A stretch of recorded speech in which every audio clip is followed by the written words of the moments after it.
Ano po ba ang mga ibig sabihin na buong buhay natin ibinibigay natin sa Panginoon? Isa sa mga dapat ibinibigay sa Panginoon yung ating attitude. Hindi lang yung mga material things, hindi lang yung physical service and presence, but our attitudes. Christians are to be like Christ.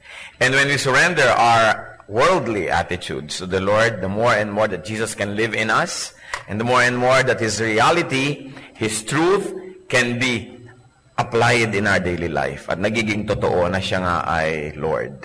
Anong attitude ang nais nating i-surrender sa Panginoon? Isa dyan po yung ating attitude toward our enemies. Tungkol sa ating mga kalaban o mga iniisip nating mga kalaban natin. Ang ating pag-aaral ngayon, a Christian loves his enemies. Heavenly Father, we pray that you may be our speaker. We have gathered not to hear a human voice, but your voice. And we pray, Father, that you may speak loudly, clearly, powerfully to us. That our hearts may become fertile ground on which your words may be planted. That they will take root. That they will bear fruits. And that your goodness, O Lord, may be seen in us. So speak to us, Father. We ask you to be our speaker. Use your servant as your footstool. Use your servant as a channel of your blessings. But let all good things and let all the words come from your heart, O Father. At nawa ito'y maging kagamutan sa aming espiritu, maging lakas ng aming loob, at ganoon din naman maging paraan upang lalo kaming maging kawangis ng iyong anak na si Jesus. Aming itinataboy at tinatanggihan ng anumang presensya o gawa ng masasamang tao at masasamang espiritu sa lugar na ito. At kami lubos na napapasakop sa inyo, Panginoon. O Lord Jesus, cover us with your blood, protect us. Protect us from the malicious work and plans of the evil one. And may you, O Father, be our banner, be our Lord, our shepherd, our speaker. In Jesus' mighty name we pray with thanksgiving and confidence. A Christian loves his enemies. Ito pa lang, pag natupad na natin, biglang maiiba ang planeta. Isa ito sa mga pinaka hindi na tutupad na inuutos ng Panginoon. Yung iba, mapakahirap patuparin ng be kind, pero nakakatupad din. Yung iba, hirap na tumupad nung nagbibigay sila ng tithes and offerings, pero pamisa-misan din naman ay tinatablan ng Espiritu ng Diyos. At nagta-tithe din at nag-offering din. Pero ang pinakamahirap na yata na sundin ng mga Kristiyano at patuloy na ini-ignore, hindi nila sinusunod talaga, is to love your enemies. Na parang sinasabi, hindi totoo yan, hindi utos yan ng Diyos, hindi yan practical, hindi yan pwedeng magawa, so wag na lang pagtangkaan pa. Matthew 5:43-48, na sinabi ng Panginoong Jesus. You have heard that it was said, love your neighbor and hate your enemy. But I tell you, love your enemies and that you may be sons of your Father in heaven. He causes his sun to rise on the evil and the good, and sends rain on the righteous and the unrighteous. If you love those who love you, what reward will you get?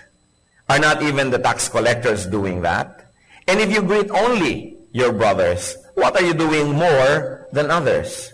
Do not even pagans do that? Be perfect, therefore, as your heavenly Father is perfect. And may the Lord enable us to unlock the mystery of His Word. So, una-una po nating makukuha sa ating binasa na ito, love your enemies. Verse 44, but I tell you, love your enemies and pray for those who persecute you.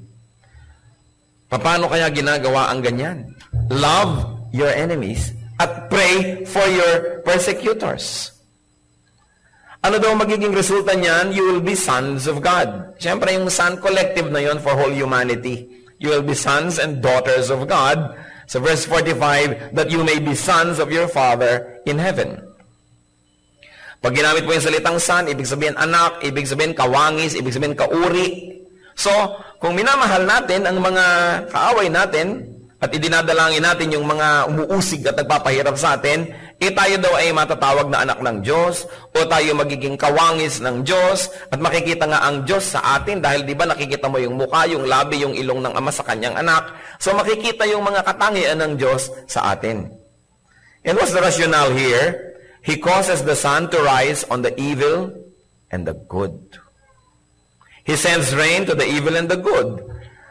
Sabing gano'n, ang Panginoong Diyos, kung umuulan, nagpapaulan siya, and of course, rain is equated with blessing, lalo't kayo nagtatanim ng halaman. Pag umuulan, hindi lang naman doon sa lote at mga garden ng mga godly umuulan, at tapos sa saan godly, wala nang ulan. Umuulan din doon. At pagka sumisikat ang araw, hindi naman doon lang sa mga makadiyos may araw at madilim doon sa mga hindi makadiyos. So ano pong ibig sabihin? Ang Diyos ay mabuti sa lahat. Kaya tayo ng mga anak niya na dapat maging katulad niya, mabuti rin tayo sa lahat. So hindi lang tayo mabuti sa mabuti, mabuti rin tayo sa hindi mabuti sa atin. Hindi lang natin iniibig yung kaibig-ibig, iniibig din natin yung mga kasuklam-suklam. At ang sinabi dyan, if you love those who love you, what reward will you merit? If you greet only those who greet you, what are you doing above the others? You are just like a pagan. Sabi, huwag mo nga ipagmalaki sa Diyos na minamahal mo yung nagmamahal sa iyo. Sabi, kahit mga taong walang Diyos, hindi kumikilala sa Diyos, mapagmahal din doon sa mga nagmamahal sa kanila. At kahit mga taong hindi kumikilala sa salita ng Diyos, binabati din nila yung mga bumabati sa kanila. Sabi, dahil kayo'y anak ng Diyos, dapat nalalampasan nyo ang ginagawa ng mga ordinaryong tao dyan na hindi naman nagba-Bible study, hindi naman nagwo-worship, hindi naman tumanggap kay Kristo bilang Panginoon at tagapagligtas. So, kung tayo may mga pinagtatampuhan, dapat kinakausap natin. Kasi kung hindi natin kinakausap, tulad din lang tayo ng mga tao na hindi kumikilala sa Diyos. Dahil ganun din sila, pag nagtatampo, hindi rin nila kinakausap. Anong pinagkaiba? So, sinasabi dito, iba ang lifestyle, iba ang paningin, iba ang pananalig, iba ang pamamaraan ng mga tunay na anak ng Diyos. Kung madaling magalit yung kapitbahay mo na hindi naman nagbabasa ng Bible, ikaw din madaling magalit, anong pinagkaiba? Wala tayong madadala sa Panginoon dahil sasabihin nila, magkapareho lang tayo. Bakit pa ako dadalhin dyan para maging katulad mo lang? Magkamukha na nga tayo ngayon. Kung sana nakikita ko na mas iba ka, mas asenso ka, yung hindi ko kayang gawin, nagagawa mo, hindi ko kayang patawarin, napapatawad mo, yung hindi ko kayang kausapin, kinakausap mo, baka maniwala ako na may kapangyarihan nga yung Biblia na yan at meron ngang tunay na Diyos sa iyong puso. At ang sinabi doon, be perfect like God. Of course, in the context of being loving. One of the definitions of God's perfection is that He is loving to those who are unlovable. Kaya makikita din natin dyan na kung tayo daw ay umiibig sa mga hindi kaibig-ibig, para tayong Diyos. Yung perfection na pinag-uusapan dito, hindi yung 100% moral uprightness. But, one of the facets of God's perfection here is amplified as loving the unlovable. Therefore, if you love the unlovable, you are perfect like God in that aspect. Luke 6:27, but I tell you who hear me, love your enemies. Do good to those who hate you. And Luke 6:31 to 34, do to others as you would have them do to you. This is active, ha? Yung mga iba po, do not do unto others what you do not want them to do unto you. So, ibig sabihin, wala kang gagawin, tahimik ka lang doon, huwag mo silang gawan ng masama, nang ayaw mong gawin din nila sa'yo. But Christian concept is not passive, it is active. Sabi, gawin mo sa iba yung gusto mong gawin nila sa'yo, hindi yung huwag mong gawin sa kanila, yung ayaw mong gawin nila sa'yo. Kasi kung lahat susunod ng huwag mong gawin, walang gagawin lahat ng tao, wala ring nangyari. Pero ang sinasabi, more than not doing anything evil, do something good. If you love those who love you, what credit is that to you? Even sinners love those who love them. And if you do good to those who are good to you, what credit is that to you? Even sinners do that. And if you lend to those from whom you expect repayment, what credit is that to you? Even sinners lend to sinners, expecting to be paid in full. So ano po ang mga nadagdag na mga katuruan sa ating mga binasa, aside from mga inulit na love your enemy, nadagdag, do good to those who hate you. May dinagdag pa, bless those who curse you. May nagmura sa'yo, ang sagot mo, God bless you. Pero hindi yung God bless yung nang iinis. Yung talagang, taos puso. May mga nagsasabi ng masasama tungkol sa atin, ipinamamalitaan kung ano-anong mga kasamaan tungkol sa atin, tapos tayo naman, ipinamamalita natin sa iba ang mga kabutihan niya. Pag may nakarating sa kanyang, alam mo ba, yung taong topic ng usapan nyo, topic ka rin niya. Ano nga sinasabi niya? Ang buti mo daw. Ang bait-bait mo raw. Ikaw daw ay merong potential na ganito, talented ka raw. Ano kaya ang magiging epekto sa tao na nagsasalita ng mga masama laban sa inyo, na mabalitaan niya, nagsasalita pala kayo ng mabuti tungkol sa kanya? Subukan natin ito. Kasi sabi, bless those who persecute you, who curse you. Gaano po sa atin, mga kapatid, ang nasubukan na ito at napapatunayan that it really works? Many of us who are not able to prove that this is really true because we don't even try. Ang nangyayari sa atin, nakakapanaig yung human nature na pag kami narinig kang masakit na salita tungkol sa iyo, galing sa iba, ang ganti natin masakit din. Kaya hindi matapos-tapos yung mga sakitan na yan. Kaya nga sabi ni Karen Carpenter, can't we stop hurting each other, tearing each other apart? No? Kaya kailangang tumigil at baguhin yung cycle ng gagawa ko ng masama, susuklian mo ko ng masama, susuklian uli kita, susukli ka rin, di na matapos-tapos yan. Di mo ako kinausap, di kita kakausapin. So, hindi kita kinausap, hindi mo rin ako kinausap, humaba na ng humaba. Hindi bagay sa mga anak ng Diyos. Yung mga matatagal na mga di pag-uusap, mga tampu-tampuhan, hindi bagay. Kahit nga sa mga hindi anak ng Diyos, di yan bagay eh. Sa mga anak pa ng Diyos. So, bless those who curse you. And then treat people the way you like to be treated. Sabi, do to others as you would have them do to you. In other words, treat people as you would like to be treated by others, and very especially, treat people as you would like to be treated by God. How do you like to be treated? Tayo po ba, anong tratong gusto natin na tatanggap sa ating kapwa? Nagkamali tayo, anong gusto nating matanggap na trato? Patawarin. Nagkulang tayo, anong gusto nating reaksyon ng mga tao? Punan tayo. Unawain at pagbigyan. Nasaktan tayo, anong gusto nating ginagawa ng mga tao? I-comfort tayo. Bigyan ng ginhawa. Nangangailangan tayo, anong gusto nating treatment? Tulungan tayo at bigyan. Gipit na gipit ka. Gusto mong may tumulong sa'yo na walang kondisyon, walang interest, at sinabing, sige na, pay when able, kung sakaling maging able. Yun ang gusto nating treatment. Napakahirap ng gipit na gipit ka na, pagkatapos mangungutang ka, tutubuan ka pa ng kutakot-takot, wala ka namang magawa dahil gipit na gipit ka na nga. Kaya sasabihin nila, naku, kumapit sa patalim. Ang tao daw nagigipit, sa patalim ay kumakapit. Bakit ka kakapit sa patalim? May Diyos. Kumapit ka sa Diyos. Yun ang pinagkaiba ng mga anak ng Diyos. Meron tayong choice. Bakit ka kakapit sa patalim? Di lalo kang napalubog. Ngayon tayo po, yun ang gusto nating treatment sa atin. Paano nyo ngayon tinitreat ang kapwa? Nangangailangan sila. Lalo mo ba siyang gigipitin? Lalo't may property siya na gustong-gusto mo, yung ba ang pupunteriyahin mo na, o sige, yun na lang ibayad mo kahit na luging-lugi na siya sa transaksyon? Nagkamali siya, gusto natin agad siya ay i-judge. Kinapos siya, ang gusto natin agad siya ay singilin. Paano ba natin gustong itrato tayo ng iba pag tayo nagkamali, tayo ang nadapa, tayo ang nagkulang? Ganon din dapat itatrato ang iba. Kung paano tayo natin gustong itrato tayo ng Diyos, Lord, nagkamali na naman po ako, patawarin niyo po ako. Paano pag yung iba naman nagkamali, di mo naman patatawarin? Kaya ang sinabi sa Matthew chapter 6, forgive people so that your heavenly Father will also forgive you. Sabi nga nung dasal, patawarin mo kami sa aming mga kasalanan, gaya rin naman ng pagpatawad namin sa nagkakasala sa amin. So anong ibig sabihin? Lord, kung kuripot po ako sa pagpapatawad sa iba, maging kuripot din kayo sa akin. Kung binibigyan ko ng deadline at hangganan ng pagpapatawad ko sa kapwa, hangganan din ang ibigay nyo sa akin at deadline. Kung masyado akong istrikto sa aking kapwa, maistriktuhan nyo ako. Pero gusto ko po, Lord, ang luwag-luwag nyo sa akin dahil lagi naman ako nagkakamali, pues magiging maluwag din ako sa aking kapwa. Kung paano natin tinatrato ang iba, ganoon ang hinihingi nating trato sa atin ng Diyos. So we want to be understood, be understanding. You want to be forgiven, be forgiving. You want to be cared for, be caring. Because what you give is what you keep.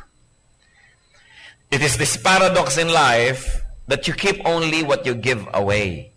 So when you give away love, you keep it. When you give away hatred, you keep it. So you keep what you give away. Therefore, you give away what you want to keep.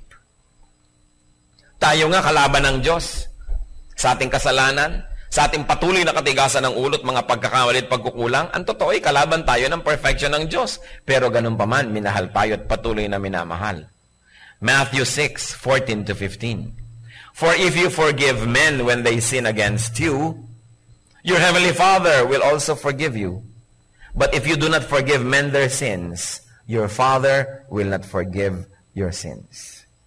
Ang dami pong nakakaroon ng nervous breakdown, nakakaroon ng depression, at kung minsan napopossess ng mga evil spirits. Pag sinuri ninyo ang background, napakalaking porsyento ng mga nade-depress, ng mga na-oppress ng mga evil spirits, at napopossess pa kung minsan, ang ugat is lack of forgiveness. Pag in-interview nyo, pag tinanong nyo, may malalim na galit sa magulang, sa kapatid, sa asawa, sa anak, sa kapitbahay, kung kanino man. Galit na tagal-tagal na nandun na, nag-ugat na, at kinain at nilaso na ang kanyang buong puso. Ngayon, bakit nagkakaganon-ganon? Bakit nade-depress? Bakit wala namang kausap, tumatawa? Malayo ang tingin, wala namang tinatanaw. Bakit ganon? Hinahanap si Crispin at si Basilio. Kasi hindi nagpapatawad sa kapwa. Ang sasabihin nyo, bakit naman? Hindi lang nagpatawad. Anong naging problema? Hindi rin pinapatawad ng Diyos.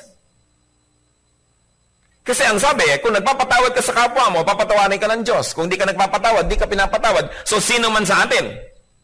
Ang may sama ng loob na kinikimkim. Meron tayong iniingatang galit sa puso. Meron tayong pagkamuhi. Meron kang kinasusuklaman. Hindi mo pinapatawad. Lahat ng mga dasal mo sa Diyos sa patawarin ka sa iyong pagkukulang, yun ay kung nagdadasal ka, hindi dinidinig. Kaya nagkasapin-sapin at nagkapatong-patong na ang utang mo sa Diyos. Kayo na nakaranas magkaroon ng utang sa bangko, alam nyo ang kahulugan nun. Nagipit ka na nga, kaya ka nagsangla. Kaya pala sinasabing, interest last month, interest next month, yung pala pinag-i-interesan ka. Kaya namatay ka na sa kababayad ng interest, dumami na ng dumami. Hindi ka nga makabayad ngayong buwan na to dahil gipit ka, lalong magko-compound pa. Lulubog ka ng lulubog, inilulubog ka dahil hindi ka pinapatawad at sinisigil ka.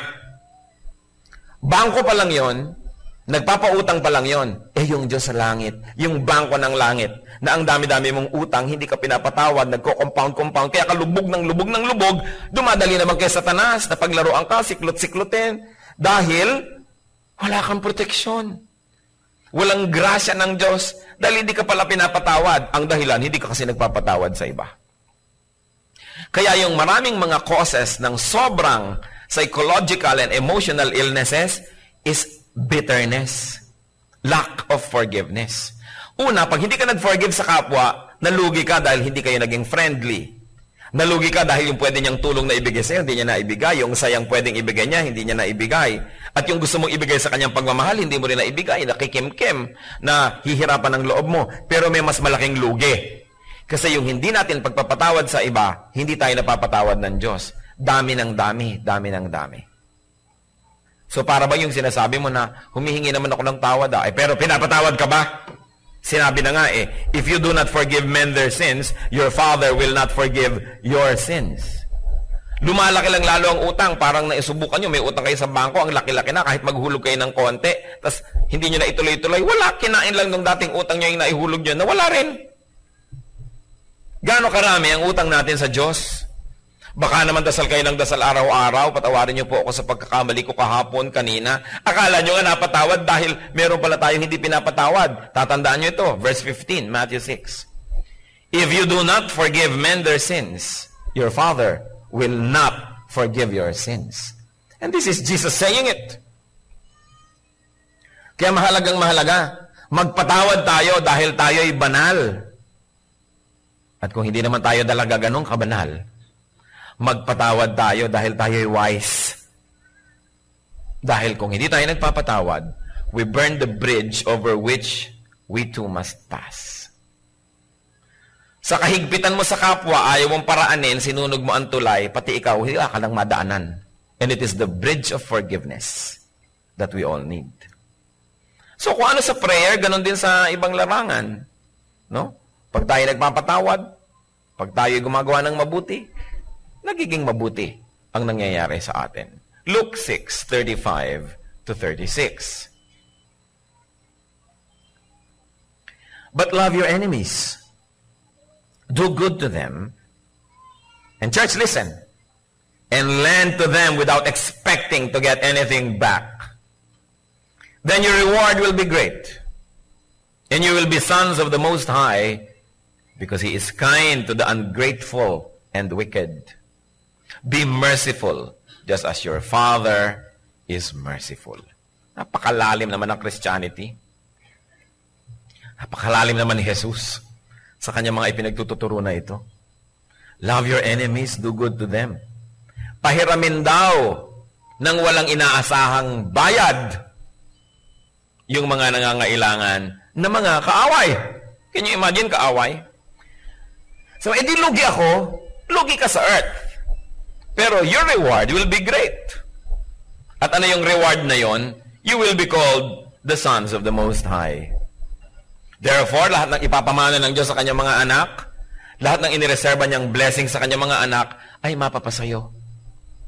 Nalugi ka lang sa taong ito, pero panalo ka naman sa ibinigay ng heaven, kaya hindi ka talaga lugi. Sabi na, be practical. Yes, we should be practical. Sundin niyo ang Diyos kasi siya ang practical. Akala ng iba kasi ang maging practical, maging tuso, lamangan mong kapwa mo, practical ganon. Sa palagay niyo ba, itong itinuturo ni Lord, hindi pwedeng i-practice, as in practical, pwedeng ma-practice?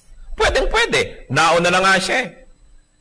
Ang daming kasalanan ng tao laban sa Diyos, anong ginawa ng Diyos? Siya ang nagkatawang tao, binayaran pa yung kasalanan ng mga tao, para yung mga tao ay huwag nang singilin at mailigtas niya. Kaya pag nagpaligtas ka kay Jesus, ligtas ka na. Pinabayaran mo sa Kanya yung utang mo, bayad na. Practical. It can be done. It can be practiced. Why? Because God is merciful. Mahabagin. God is just. But God is merciful as well. Kaya sabi kayo, para matawag ng mga anak ng Diyos, dapat kayo mahabagin. Kasi ang ama nyo ay mahabagin. Yung kasing concept ng ama, ibig sabihin, genetically speaking, kung ugali ng magulang mo, ugali mo, yung korte ng noo niya, korte ng noo mo. Kasi magulang mo yan. So kung yung magulang mo sa langit, mahabagin, di dapat mahabagin ka rin. At pag nagiging mahabagin ka na, nagbibigay ka sa hindi makakapagbayad, natatawag na, oo nga, anak nga yan ng Diyos. Kasi nga ang Diyos nagbigay sa mga tao na kahit ano naman ang gawin ng tao, di rin niya kayang magbayad. Kung tayo nagbibigay lang sa nagbabayad, di ganon din ang gagawin ng Diyos sa atin. Di hindi tayo bibigyan kasi hindi naman natin kaya magbayad. Alam niyo kung bakit marami mga tao ay napakahigpit ng buhay, parang sikip-sikip ng mundo? Kasi ang sikip din naglatang higpit sa iba. Bakit lagi na lang kapos? Kasi wala nang ginawa nga, kundi wise na lang yung kapwa, lamangan ng lamangan. Ang ending, wala rin. Diyan sa mga nanglalamang na yan, mga nandadaya, yun at yun pa rin ang problema. Pera pa rin. Hindi naman nagiging solusyon. Kasi, kung anong ginagawa natin sa kapwa, yun ang ginagawa nating pamantayan para ganun din ang gawin ng Diyos sa atin. So, maluwag ka sa kapwa, lumuluwag sa iyo ang Diyos. Pero hindi ka maluwag, hindi rin maluwag sa iyo ang Diyos. Lahat ng ginagawa natin sa tao na hindi kayang magbayad, Diyos ang nagbabayad. So, nagbigay ka sa mahirap, walang ibigay sa iyo, Diyos ang nagbibigay sa iyo. So, teka, nasaan ang ibinigay ng Diyos? Ang dami ko nang binigyan, hindi pa ako binibigyan ng Diyos. Ang dami ko nang binigyan ng mahirap. Saan galing yung ibinigay mo to begin with? Di ba sa Diyos? Na-advance na. Pagkatapos kumisan, bibigyan ka pa ng dagdag. Sabi mo, ay, bumalik. Pero kahit na hindi bumalik, saan ba galing yung ibinigay nyo? Di ba sa Diyos na nga galing yun? Sabi nga sa Bible, you were not born with anything and you cannot take anything out of this world. So everything that we think we have is really from God. So nagbigay ka na, hindi bumalik, hindi para sa iyo yun. Kaya inabot sa iyo ng Diyos para iabot mo sa iba. Kasi ang Diyos naman marunong ng arithmetic, alangan namang hindi. At ang Diyos, ayaw niyang may utang siya sa tao, di ba sinasabi niya, tulungan niyo yung mahihirap, tulungan niyo yung mga mahina, yung mga hindi kaya magbigay. Di nagbigay ngayon tayo. Di inaari ngayon ng Diyos na utang niya yon kasi siyang may utos Di ba kung meron may nagsabi sa atin, pautangin mo yan, pautangin mo yan. Ikaw na ngayon ang may utang doon sa sinabihan mo kasi sinunod ka Kaya ganyan yung mga garantor. O sige, bigyan mo yan, ako mag-garanti. Hindi ka binayaran, si garantor ang magbabayad. So si Lord, sinasabi niya, bigyan mo yan, bigyan mo yan, bigyan mo yan. Siya yung garantor. Yung mga pinagbibigyan natin, hindi nagbayad lahat. Di Diyos ang magbabayad, siya yung garantor Do you think magpapalaypas ang Diyos ng isang araw na may utang siya sa tao? No, God siya Kaya walang kalugihan na sundin yon. Ano po ang teaching dyan? Lend to your enemies without expecting payment. Bakit naman without expecting payment? Because no expectation means no disappointment. No expectation means the possibility of a pleasant surprise. Binigyan mo, hindi mo na inaasahang magbabayad. Hindi ngayon nagbayad, hindi ka nabigo. Kasi hindi mo naman inasahan eh. Ngayon, dahil hindi mo inasahan, biglang nagbayad pa, edi surprise. Lalong naging positive, pero kahit wala, sabihin mo yung ibinigay ko dyan, galing na naman sa Diyos yun eh. So actually, wala na akong dapat na intayin pa, kasi yun nga, in advance na ng Diyos. Bakit mag-iintay pa ako ng kapalit? So, kung tayo po'y nangangailangan at dumarating sa panahon, alam niyo, sabi nga nila, weather lang yan, panahon. Ngayon, akala mo malakas ka, laging ganon. Hindi naman laging ganon eh. Mabuti nga kung laging ganon. Dumarating yung panahon na tayo nangangailangan. How would you like to be treated? How would you like to be lent to? How would you like to be given? How would you like to be collected from if you are the needy person? Di ba gusto natin easy terms? Gusto natin yung maluwag, yung magaan, hindi masyadong mahigpit. Di ganun tayo sa kapwa. Kasi ganun din ang gagawin trato ng Diyos sa atin. Ano magiging resulta pag sinunod natin yan? Great reward. Being identified and called as God's children. And what's the rationale? As we have already mentioned, because God is kind even to the ungrateful and the wicked. Ang tunay na kabutihan ay di namimili kung kanino ibinibigay. Ang tunay na kabutihan ay mabuti dahil siya ay mabuti. Hindi mabuti lang ako dahil mabuti ka sa akin. Pero pag di ka mabuti sa akin, hindi na ako mabuti. Ibig sabihin, hindi naman talaga ako mabuti. Kasi yung mabuti siya kahit sino ang kaharap. Kasi mabuti siya eh. Hindi naman siya salamin. So salamin ako, kung humarap ay kabutihan din ang magre-reflect. Pero kung kasamaan ang humarap, kasamaan din ang magre-reflect. Eh yung kabutihan, hindi na iiba yun kung sino ang kaharap. Tulad din ng kagandahang asal. Hindi ang ganda-ganda ng mga asal mo pagka ang kaharap mo amo, pero pagka ang kaharap mo na, yung ikaw na ang amo, wala ka ng asal na maganda. Ibig sabihin, hindi talaga maganda yung asal mo. Namimili. Kaya ang atin pong laging panalangin, maging likas sa atin yung kabutihan. Hindi yung mabuti ka sa kanya dahil may inaasahan ka, may mapapala ka. Kundi dahil kasi, mabuti ka talaga. At yon ang isang goal ng ating buhay. Hindi lamang maging mabait, kundi maging mabuti.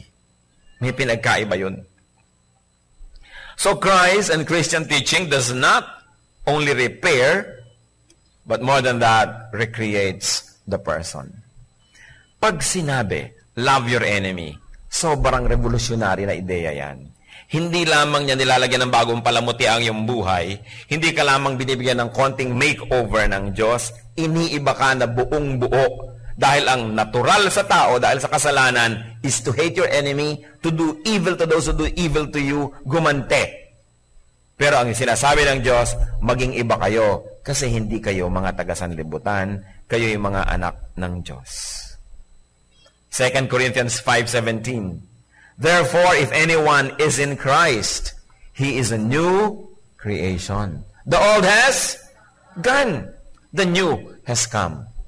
Kaya dapat tinitingnan natin sa sarili, nagpapatawad na yata ako sa mga hindi ko pinapatawad noon. Totoo nga, the old has gone, the new has come. Pero kung ganun pa rin ang ugali natin, baka hindi nagkaroon ng new creation. Importanteng dibdibin ang ibig sabihin na maging anak ng Diyos.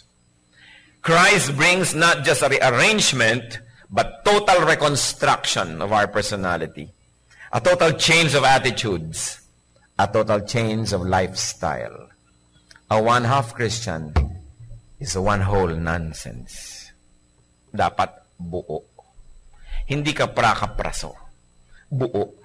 Sa Galatians 2:20, I have been crucified with Christ, and I no longer live, but Christ lives in me.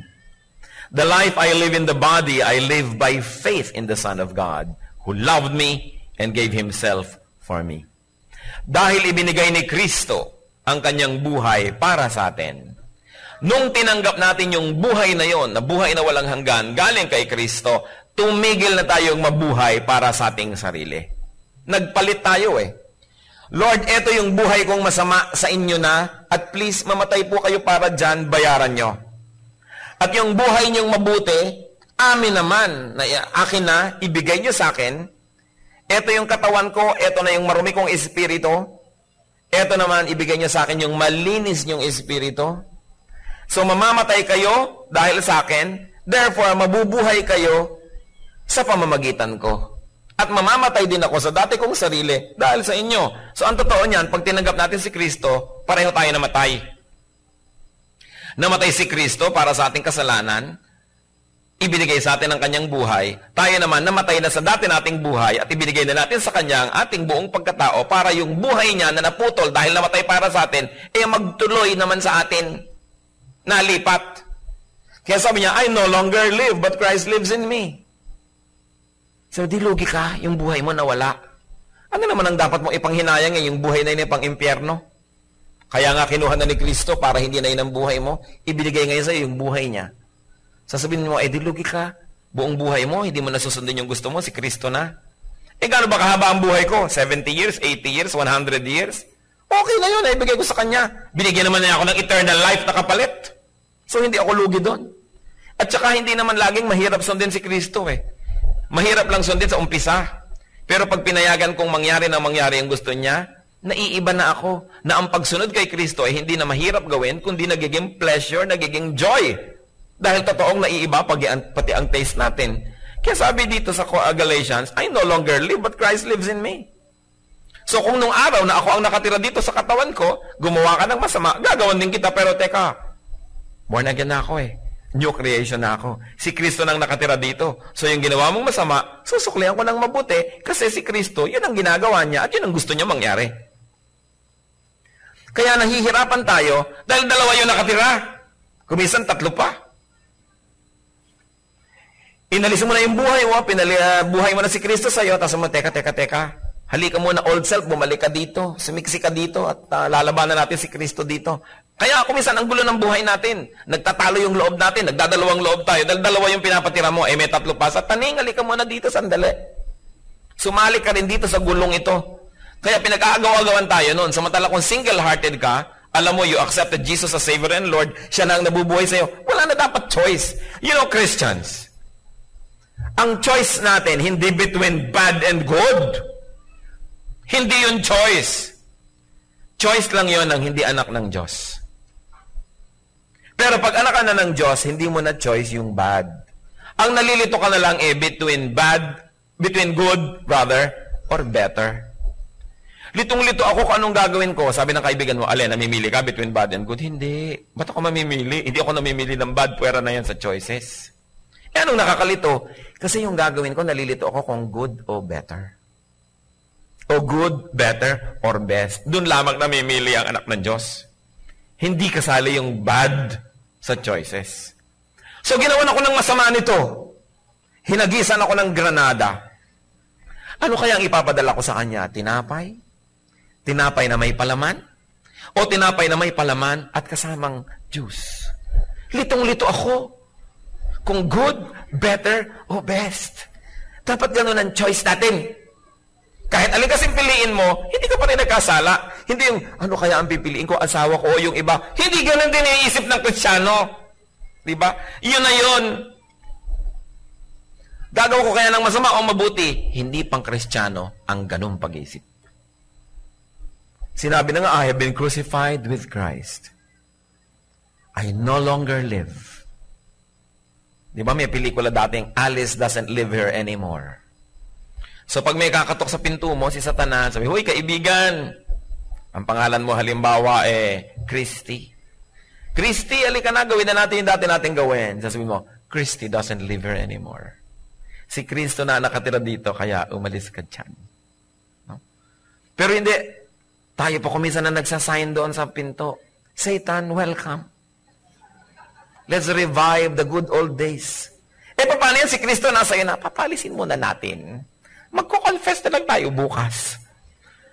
Kaya magulo. Dapat isa lang, hindi dalawa. Luke 2:14. Anong sabi ng mga anghel nung ipinanganak si Jesus? Glory to God in the highest, and on earth, peace to men, on whom His favor rests. Peace Peace talaga ang kailangan natin. Maraming levels, maraming anyo ng peace. But one way to peace can be achieved is by loving one's enemies. This is God's way with men.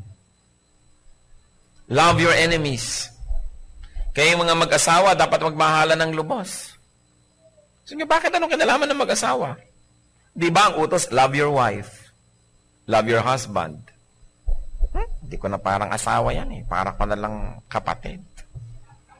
Para ko na lang kapitbahay. Oops, gotcha. Sabi ni Lord, love your neighbor. So, mahalin mo pa rin. Wala kang choice. Hindi nag-aaway ho kami. Nagbabatuhan kami ng pitchel. Enemy ko siya. Sabi, love your enemy. Wala kayong lusot.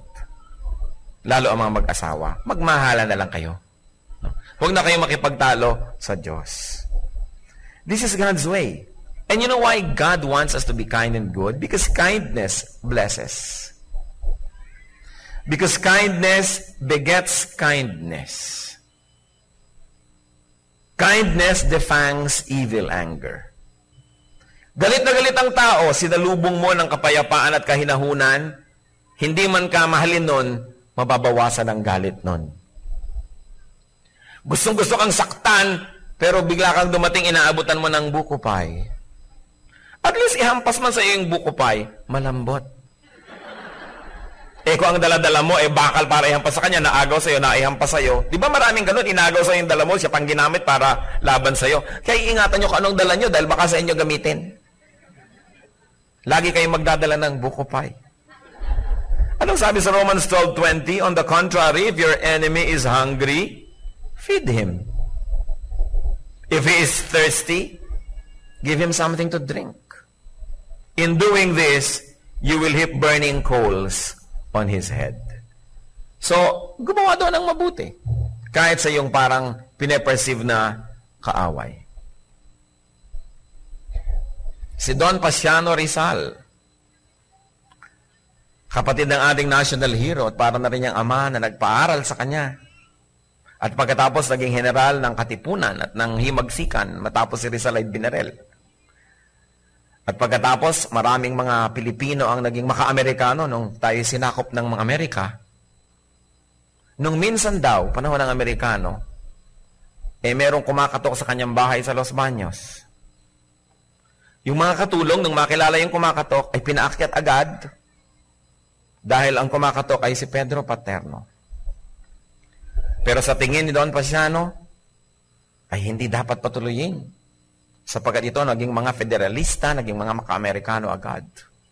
Sabi daw ni Don Pasiano, sa loob ng kanyang kwarto, hindi siya lumalabas.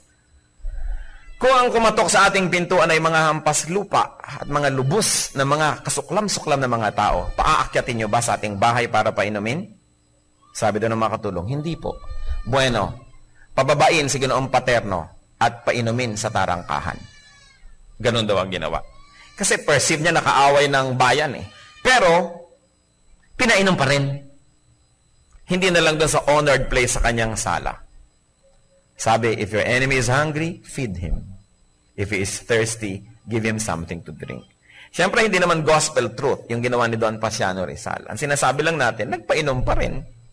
Meron pa siyang basic na pagkatao. Hindi komot, hindi niya tinatao yung dumating, hindi na rin siya magpapakatao. Nagpakatao, wala na lang nung mga dagdag na mga nice things. Ang sinasabi, love your enemy.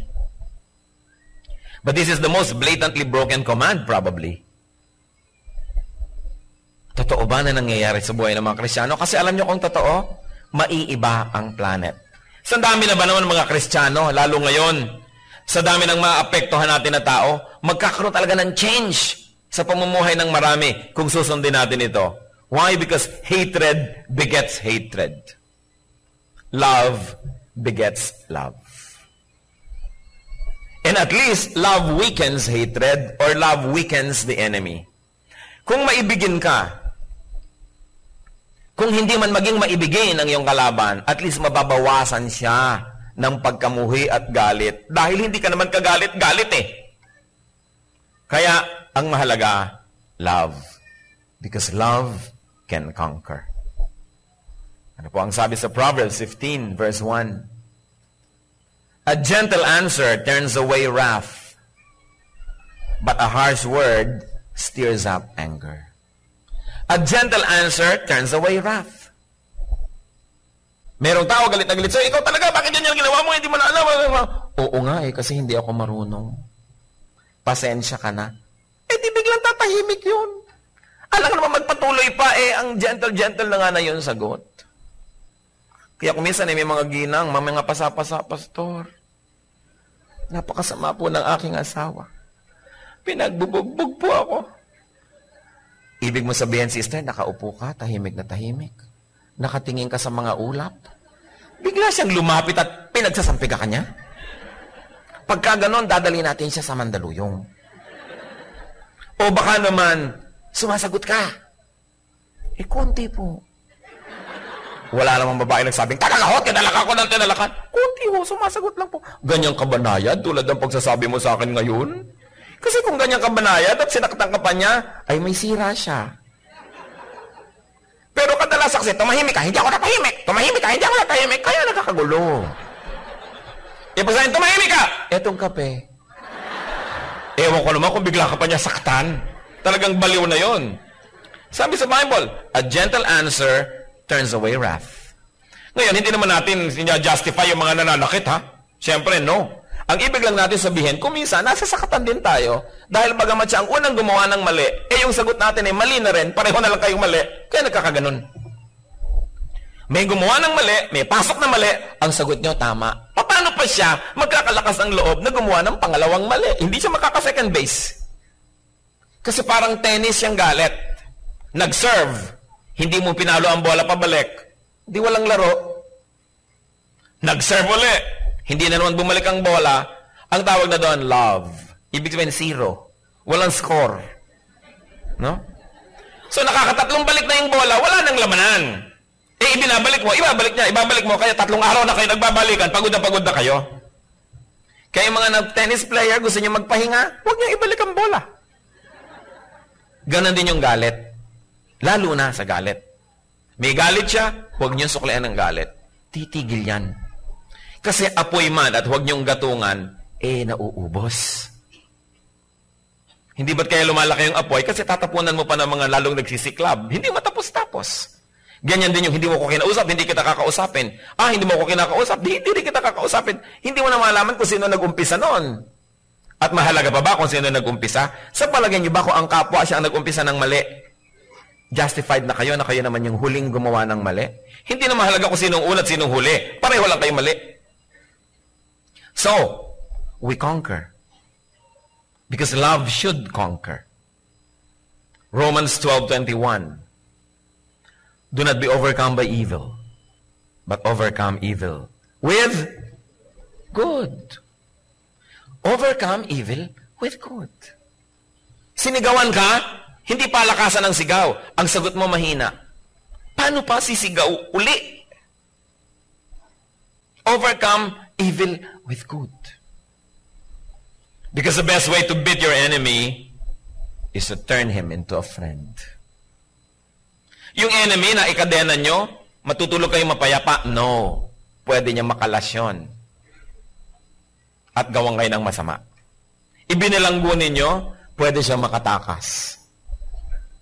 Nilumpo ninyo, pwede siyang ipaghiganti ng ibang nagmamahal sa kanya. Pero ang tunay na paglupig sa kalaban, mahalin mo siya. At pag minahal ka na niya in return, yun ang tunay na victory. Yung kamay niya, hindi na niya gagamitin para ka hampasin, gagamitin na niya para ka i-foot therapy. Yung kotse niya, pag dumadaan siya at naglalakad ka, hindi ka niya nasasagasaan, kundi hihinto siya at isasakay ka. Yung mga resources niya, hindi niya gagamitin para gawan ka ng masama, kundi ipangtutulong sa'yo. It is really love that wins. And the best way to beat your enemy is to turn him into a friend. Lalong-lalo ang mga magulang at anak, mga magkakapatid, mag-asawa, hindi bagay na magkaaway. Ang bagay lang na kaaway natin si Satanas, dahil talagang kaaway natin yon. Pero sarili ninyong laman, ng inyong laman, dugo ng inyong dugo, kalaban nyo, parang hindi bagay yon, mali. Dapat may mauna na lang na magpakumbaba, may mauna na lang na magpatawad, at lahat naman yan, lalo magkakamag-anak, Meron ka namang goodwill at love for each other na kuminsan natatakpan lang ng mga pansamantalang inis. Pero pag may nauna nang magpakumbaba, bumabalik yung mga dating samahan dahil maibabalik nyo ba naman yung mga, pwede ba namang mabura na may pinagsamahan kayo? Lalo mga magkakapatid na galing lang kayo sa isang bahay bata, pwede ba namang mabura ng kahit anong away yung katotohanan na yon? Hindi. And you know what? You cannot make old friends. You can only lose them. Pero hindi ka nakakagawa ng old friend kasi hindi mo maibabalik ang panahon. Kaya yung mga friends natin nung araw, and of course, lalo yung mga kamag-anak natin, mga kapatid natin na kasaway nating lumaki, kasama natin sa hirap at ginhawa, mga old friends din natin yon. Hindi dapat na meron tayong mga hidwaan kasi magkakaroon ka pa ba ng kapatid? Lalo't patay na yung nanay mo, patay na yung tatay mo, wala na, yun na lang yun. Pwedeng malagasan, pero hindi pwedeng madagdagan. So mamahalin mo na lang. Mga dati nating kaibigan, classmate natin nung araw, makaka-imbento ka pa ba? Hindi mo na may ibabalik yung 1962, 1954? Hindi na. So yung mga naging kaibigan mo noon, pakonti na lang ng pakonti yun habang sumasa kabilang buhay, pero hindi na pwedeng madagdagan. So minamahal mo. Friends, multiply our joy and divide our sorrow. That's why it is important to be friendly. Alam niyo kung bakit itinuturo ng Diyos na maging friendly tayo? Kasi mahal niya tayo.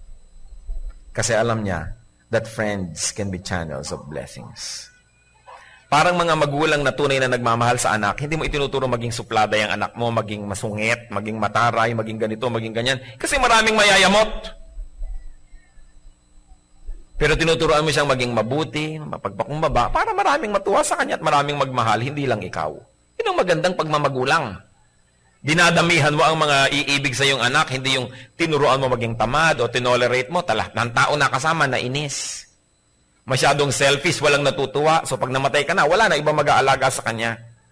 Kaya yung magulang natin sa langit, tinuturuan tayo maging mapagpakumbaba, maging mabuti. Kasi alam niya, pag ganun tayo, dadami pa ang magmamahal sa atin. Hindi tayo ipinapalugi ng Diyos, ipinapatalo na magpakumbaba ka, magpasensya ka. Bakit kayo ipapatalo ng Diyos? Mahal ka niya. Pinapapanalo nga tayo Kasi alam ng Diyos na ang tunay na panalo is when you turn your enemies into friends. That's the real victory in life. Dear Lord, salamat sa mga paalala niyo. Salamat sa katotohanan na mahal niyo kami. Na mga itinuturo niyo sa amin na hindi kalugihan, kundi ito yung mga kalakasan. Turuan mong makita namin yung katotohanan na to. Tanggalin mo, Panginoon, ang mga takip sa aming mata. Sa pagsuko namin ng aming buhay, ipakita mong mga napaka-practical na katotohanan sa iyong mga katuruan. Na ang pagsunod sa iyo hindi kalugihan, kundi tagumpay pa nga. Lord, ipakita niyo po sa amin how we can be loving to our enemies. How we can be like your Son Jesus, who loved us although we were not lovable. Hipuin niyo ang aming puso. Maraming beses na naming narinig ito, na memorya pa ang mga verses.